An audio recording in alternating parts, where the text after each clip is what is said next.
21h30, Madame, Monsieur, bonsoir. Bienvenue dans le journal, dont voici les titres. Lancement du Forum des maires de Mauritanie en vue de l'élection du nouveau bureau de l'Association des maires de Mauritanie et les questions du développement local s'invitent dans la réunion.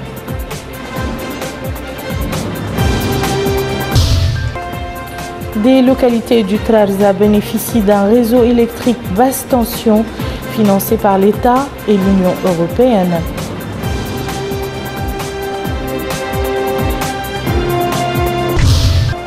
Israël mène un raid contre la bande de Gaza, le premier depuis la trêve signée entre les deux parties en Égypte, soldée par la mort d'un combattant du Hamas.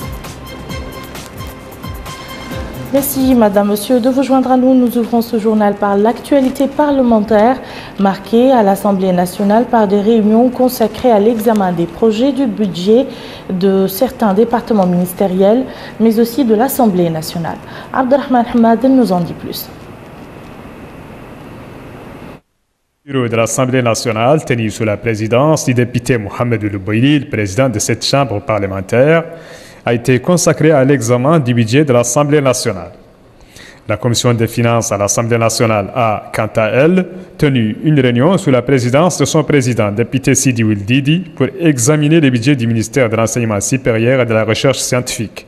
Le gouvernement a été représenté à cette réunion par le ministre Dr Sidi Ould Salem, entouré de ses proches collaborateurs.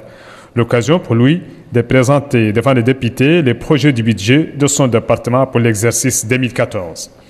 Ce budget a atteint 8,418 milliards d'ouïas, réalisant ainsi une augmentation de 0,91% en comparaison avec les budgets de l'année passée, alors que le budget de fonctionnement a atteint 5,459 milliards d'ouïas et celui de l'investissement était de 400 millions d'ouïas, enregistrant une baisse à hauteur de 50 millions par rapport à l'année dernière. Dr Sidi Ould Salem a également présenté des explications sur les activités prioritaires dans le cadre du plan d'action tripartite du département de l'enseignement supérieur et de la recherche scientifique pour la période 2014-2017. Ces plans d'action visent à améliorer les méthodes de gestion, restructurer les établissements, améliorer la performance de la formation ou encore accomplir la construction du complexe universitaire. La commission des finances avait tenu hier soir une réunion pour l'examen du budget du ministère de l'Intérieur et de la décentralisation. Le représentant du gouvernement à cette réunion était le ministre de l'Intérieur et de la décentralisation, M. Mohamed Ahmed Salem Mohamed Rare, qui avait présenté un aperçu sur le budget général de fonctionnement, celui de l'investissement, ainsi que les allocations budgétaires de l'ensemble des directions relevant du ministère de l'Intérieur et de la décentralisation. Je vous le disais dans les titres, le Forum des maires de Mauritanie s'est tenu aujourd'hui avec pour objectif d'élire le nouveau bureau de l'Association des maires mauritaniens. Les assises de ce forum ont débuté sous la supervision du ministre de l'Intérieur et de la décentralisation, Adama Abdelbar. Cette rencontre a été l'occasion pour les membres de cette association de se réunir dans l'optique du renouvellement de ses instances dirigeantes. L'Association des maires de Mauritanie, composée de 218 membres, dont la dernière assemblée générale date de janvier 2007, est composée de tous les Mokata du pays.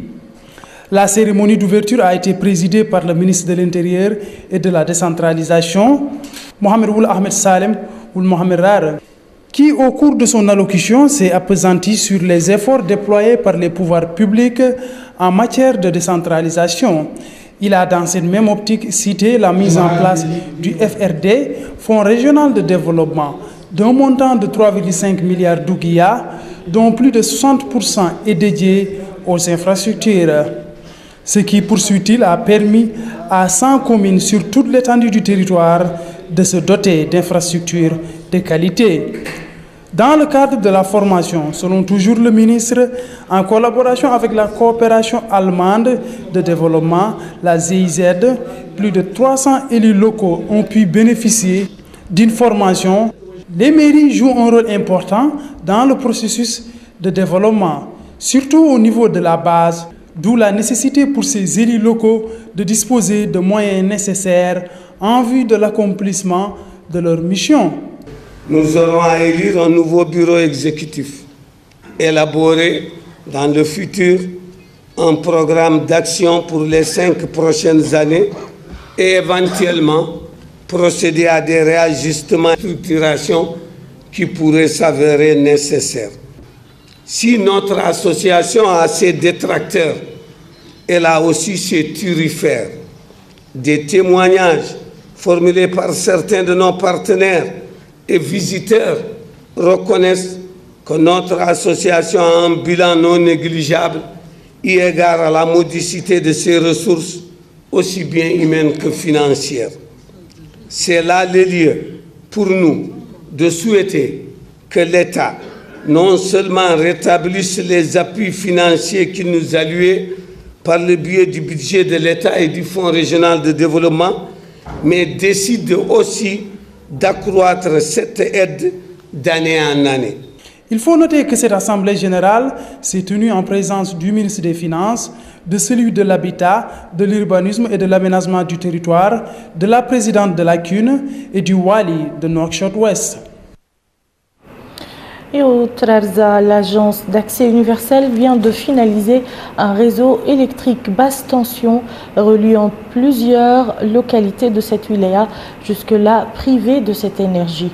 La réalisation de ce projet a été supportée par l'État et l'Union européenne pour un montant de plus de 200 millions d'ouguiya. Bokar Bailabar. Bonne nouvelle pour les habitants de la commune de Bareina. Ils bénéficient désormais d'un réseau électrique de moyenne tension. Le réseau s'étend sur 30 km avec 53 poteaux d'éclairage public et couvre 300 abonnements privés. Le réseau est cofinancé par l'État mauritanien et l'Union européenne à hauteur de 266 millions d'ouguiya. L'occasion pour le directeur général de l'Agence de promotion d'accès universel aux services de base, M. Sidi Mohamed Elmad, de souligner que cette réalisation ouvrira de nouvelles perspectives pour le développement local et le bien-être des habitants de la commune de Bareina. Justement, le maire de cette commune, M. Mohamed Abdallahi Ourchikhani, il a indiqué que ce réseau d'électricité changera le visage de sa commune et permettra sa relance économique.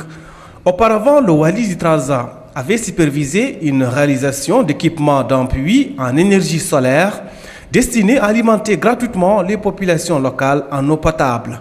Un projet exécuté par l'ONG Espoir et Développement sur financement du Beit el-Zakat du Koweït.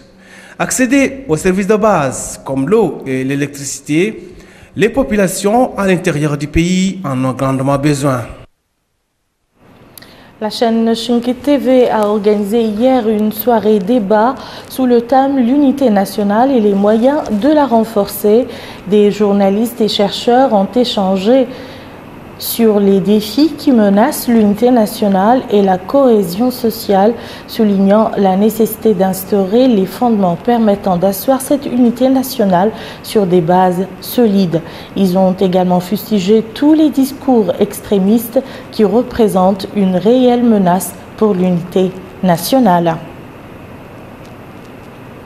De l'image à la presse en ligne, hier soir, l'Union des sites électroniques Mauritania a organisé une réception sous-tendue par des débats portant sur le rôle des organes d'information dans la lutte contre les messages haineux et extrémistes. Les participants qui se sont succédés à la tribune ont appelé au respect de la déontologie, de la profession et du cadre juridique la régissant, et à faire preuve de professionnalisme et de responsabilité dans le traitement de l'information et de sa publication en prenant en compte l'intérêt supérieur de la nation et le rejet de tout ce qui est susceptible de perturber l'ordre public et la cohésion nationale.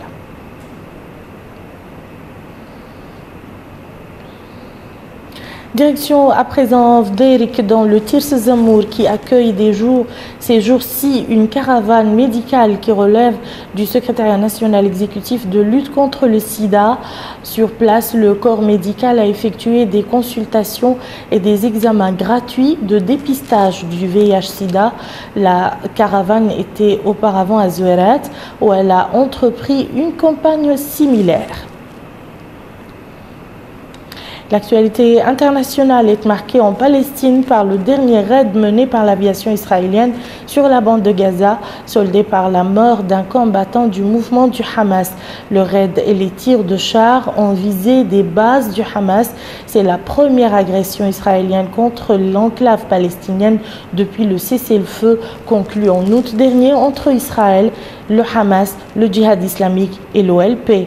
En dépit de cette agression, le Hamas a indiqué le ministre israélien de la Défense ne souhaite pas une escalade militaire avec Israël, assurant que le Hamas n'a pas réagi aux attaques lancées par l'armée israélienne mercredi dernier contre la bande de Gaza et ont coûté la vie à un activiste du Hamas. Sans doute un signe d'apaisement en Ukraine, Kiev et les séparatistes pro-russes viennent de procéder à un échange de centaines de prisonniers dans le cadre d'un accord trouvé lors de pourparlers à Minsk, sans pour autant parvenir à régler les problèmes de fond. L'échange de prisonniers, qui a débuté par groupe de 10, doit au total concerner 222 rebelles et 145 Ukrainiens. Kiev a toutefois suspendu tous les trajets en train et en car à destination de la Crimée, péninsule annexe en mars par la Russie, dont les habitants ne pourront plus rejoindre l'Ukraine qu'en voiture, et la Russie à bord d'un ferry ou d'un avion. Voilà qui met fin à ce journal. Je vous en rappelle les principales informations. Lancement du Forum des maires de Mauritanie en vue de l'élection du nouveau bureau de l'Association des maires de Mauritanie, et les questions du développement local s'invitent dans la réunion. Des localités du Trarza bénéficient d'un réseau électrique basse tension financé par l'État et l'Union européenne.